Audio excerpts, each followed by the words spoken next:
بسم اللہ الرحمن الرحیم۔ عزیز طلبہ السلام علیکم۔ اللہ پاک آپ کو اپنے حفظ و امان میں رکھے۔ سبق کا آغاز کرتے ہیں۔ باب نمبر 1، پاکستان کی نظریاتی اساس۔ کل ہم نے اپنا سوال شروع کیا تھا ہندوستان میں اسلامی دور حکومت کے دوران میں اسلام کی بنیادی اقدار، مسلمان مصلحین اور سماجی اور ثقافتی حوالے سے نظریہ پاکستان کی وضاحت کریں۔ اس سلسلے میں کل ہم نے پڑھا اسلامی اقدار، مسلمان مصلحین۔ آج ہم پڑھیں گے برصغیر کے مسلمانوں کے معاشرتی اور ثقافتی حالات۔ تو عزیز طلبہ، نظریہ پاکستان ایک مخصوص طرز زندگی اور تہذیب و ثقافت کی دعوت دیتا ہے۔ بلا شبہ برصغیر کی مسلم تہذیب و ثقافت پر اسلام کے گہرے اثرات چھوڑے ہیں۔ برصغیر کے مسلمانوں کی منفرد نسلی و تمدنی تاریخی ورثہ اور جغرافیائی ماحول کی وجہ سے بھی روایات نے نشو و نما پائی۔ ایسے تمام طریقے جو اسلامی تعلیمات کے خلاف نہیں تھے وہ یہاں کے مسلمانوں کا ثقافتی ورثہ تھا اور آج بھی ہے۔ برصغیر میں دوسری قوموں کے ساتھ رہ کر مسلمانوں نے اسلام کی ثقافتی اقدار کا تحفظ کیا۔ ہم دیکھتے ہیں کہ مسلمانوں نے کم و بیش ہندوستان کے اوپر 1000 سال حکومت کی۔ جب مسلمان یہاں پر آئے تو ذات پات کے نظام میں جکڑے ہوئے ان لوگوں کو اسلامی روایات سے روشناس کروایا، تو ان روایات نے، ان اقدار نے ان لوگوں کو اسلام کی طرف راغب کیا۔ اب یہ ہوا کہ اس 1000 سالہ دور اقتدار میں مسلمانوں کی بہت سی جو ہیں رسمیں اور اقدار ہیں وہ ہندو معاشرے نے اختیار کی، اور یہاں کے بہت سے مقامی رسم و رواج ہیں جو مسلمانوں کی ثقافت کا حصہ بنے۔ لیکن ان تمام کے باوجود جو ایک تشخص قائم رہا وہ اسلامی رنگ تھا، جو مسلم ثقافت کو دوسری ثقافتوں سے ممتاز کرتا تھا، اور یہی چیز نظریہ پاکستان کی روح بنی۔ آگے ہم دیکھتے ہیں اسلام اپنی روح میں ایک جمہوری نظام ہے، یعنی جمہوریت کو جو ہے وہ پسند کرتا ہے۔ لوگوں کو اختیار ہے آزادی رائے کا اور اپنے جو ہے وہ سربراہ کے انتخاب کا۔ اس کے بعد ہم دیکھتے ہیں کہ اس میں شورائی طریقے کو اہمیت حاصل ہے۔ شورائی یعنی مشاورت کے طریقے کو۔ حضرت عمر فاروق کا فرمان ہے کہ مشورے کے بغیر حکومت جائز نہیں، یعنی مشاورت جو ہے وہ اسلامی نظام کی روح ہے۔ اس کے بغیر حکومت اور ریاست جو ہے وہ کے امور کو چلانا ممکن نہیں ہے، اور اسلام میں قانون کی حاکمیت کو یقینی بنانا مقصد ہوتا ہے، یعنی قانون بھی وہ جس کی بنیاد قرآن و سنت پر رکھی گئی ہے اور جس کی روح سے تمام انسان برابر ہیں، کسی اعلیٰ کو کسی ادنا پر کوئی فوقیت حاصل نہیں ہے، قانون کی نظر میں سب لوگ برابر ہیں۔ تو عزیز طلبہ، نظریہ پاکستان پر عمل کرنے سے ہی برصغیر کے مسلمانوں میں رواداری، انصاف اور جمہوریت کی جڑیں مضبوط ہوئیں، اور نظریہ پاکستان میں جمہوریت ایک اہم ستون کی حیثیت رکھتی ہے۔ قومی تعمیر نو کا انحصار ملی جذبوں کی آبیاری، جمہوریت کی کامیابی اور اسلام سے وابستگی پر ہے، یعنی یہ وہ اقدار ہیں جو مسلمانوں کا خاصہ ہیں، اثاثہ ہیں، اور انہی کی وجہ سے ان کی جو ہے وہ نمایاں پہچان جو ہے وہ قائم ہے۔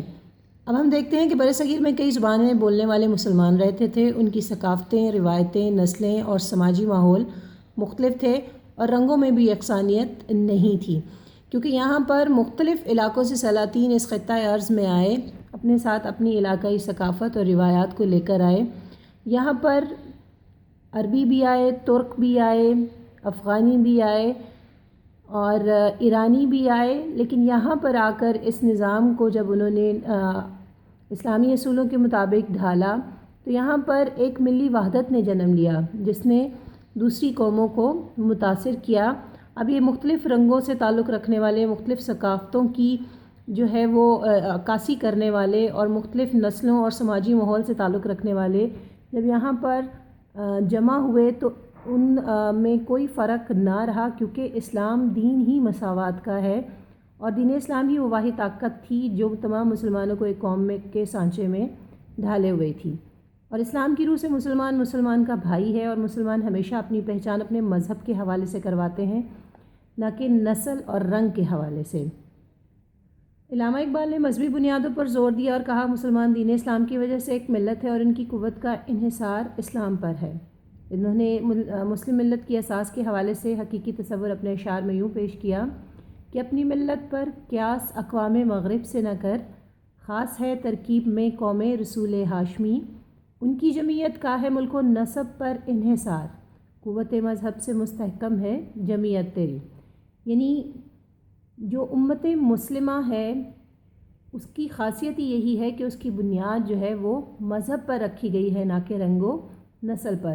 اور اہل مغرب جن کی جمعیت کا انحصار ہی رنگ اور نسل پر ہے، تو ان کی وحدت مسلمانوں کے مقابلے میں جو ہے وہ کمزور ہے، کیونکہ مسلمان کسی خطہ ارض میں رہتے ہوں، کوئی زبان بولتے ہوں، کسی رنگ نسل قبیلے سے تعلق رکھتے ہوں، لیکن جب وہ اسلام کے مرکز پر متحد ہیں تو ایک قوم ہے، ایک قوت ہے، اور ان کی قوت اور جو ہے طاقت کا جو سرچشمہ ہے وہ اسلام ہے، ان کا مذہب ہے۔ ہم آگے دیکھتے ہیں کہ کانگریس اور انگریز حکومت کی مشترکہ قوت قائد اعظم اور آل انڈیا مسلم لیگ کے مضبوط ارادوں کی راہ میں رکاوٹ پیدا کر رہی تھی۔ یعنی نہ ہندو چاہتے تھے کہ مسلمانوں کو آزادی ملے اور نہ ہی انگریز چاہتے تھے۔ ہندو عددی لحاظ سے اکثریت میں تھے اور انگریز اختیارات اور بے پناہ طاقت کی بنا پر مسلمانوں سے آگے تھے، اور وہ کسی صورت میں بھی یہ نہیں چاہتے تھے کہ مسلمان آزادی حاصل کریں اور پاکستان جو ہے وہ قائم ہو۔ اس کی وجہ اسلام سے مسلمانوں کا وابستہ ہونا تھا، اور قائد اعظم اسلام کی سربلندی اور مسلمانوں کے تحفظ کے لیے مسلسل کوشاں رہے، اور مخالفتوں کے پہاڑ بھی ان کا راستہ نہ روک سکے، اور مسلم قوم نے اپنے عظیم قائد کی سربراہی میں اپنے آپ کو ایک مضبوط اور بھرپور قوم ثابت کیا، اور ملی اتحاد کے ذریعے مسلمانوں کے جداگانہ قومیت کے تصور کو کامیاب بنایا۔ یہ تصور نظریہ پاکستان کہلایا۔ یعنی راہ میں آنے والی ہر مصیبت، ہر مشکل کا سامنا کیا، اپنے ارادے پر ڈٹے رہے، اور ان مسلم قائدین کی رہنمائی میں یہاں کے لوگوں نے اپنی کوشش کو جاری رکھا، اور پھر دنیا نے دیکھا کہ وہ دن آیا جو 14 اگست کا تھا، اور پاکستان ایک روشن سورج کی شکل میں اس عالم میں طلوع ہوا، اور مسلمانوں نے یہ بات منوا لی کہ قوت اور جو ہے دین کی طاقت سے کچھ بھی ناممکن نہیں ہے، جذبے صادق ہوں تو منزل مل جاتی ہے۔ عزیز طلبہ، آج کا سبق یہیں تک، امید ہے آپ اس کو اچھی طرح سے دہرائیں گے اور یاد کریں گے۔ انشاءاللہ کل نئے سبق کے ساتھ پھر حاضر ہوں گے۔ اپنا بہت خیال رکھیے گا۔ اللہ حافظ۔